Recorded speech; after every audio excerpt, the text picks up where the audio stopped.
Meet Crazy Kristen. She starts out as a hunk of clay. Her creator sculpts her form on a vertical table. Once he finishes her shape, he switches to finer tools to craft her gory features.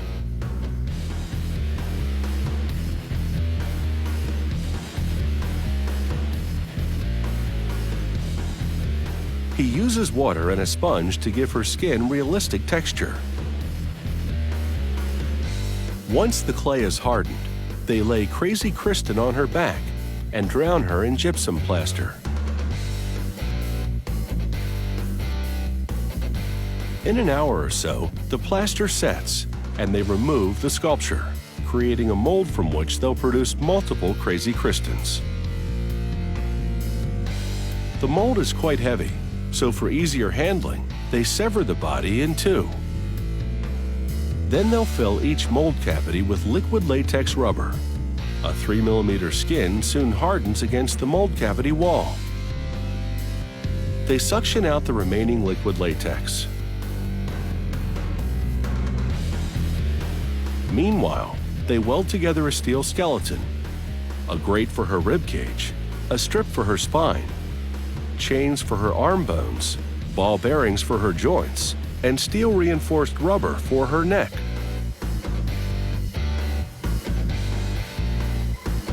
So far, Crazy Kristen has skin and bones. Now she needs flesh. They fill each mold cavity with expanding polyurethane foam. To control the expansion, they cover the top with a plastic sheet and guide the foam with their hands.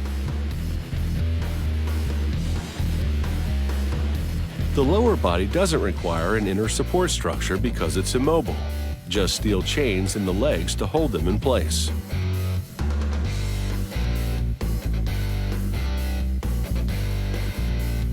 Once the foam hardens, it's safe to extract Crazy Kristen's body from the molds.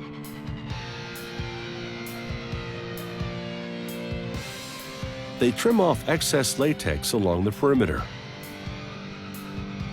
Then sit her upper body on a large swiveling ball bearing mounted on a vertical metal base. They insert a pair of rods through holes in the base. Each rod is bolted to a plate sitting on those ball bearing joints in her skeleton. The other end gets welded to the base. These cylinders are pneumatic, meaning air pressure opens and closes them, making Crazy Kristen thrash about. It's all controlled by this digital device they mount on a guitar amplifier. It sends electric pulses that control the pneumatic cylinders. An actress records the accompanying shrieks and moans. They transfer the soundtrack to the digital control box. The box triggers the sound effects along with the movement. It's time to apply Crazy Kristen's makeup. For her skin colors, they use a half-and-half mixture of house paint and liquid latex rubber. For her eyeballs, they use off-white opaque ink. Then they airbrush the iris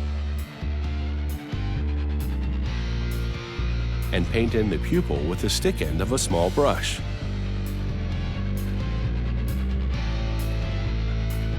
A few veins with a red pen. Airbrushed ink on her mouthguard, and finally, clear epoxy over her eyeballs to make them glassy.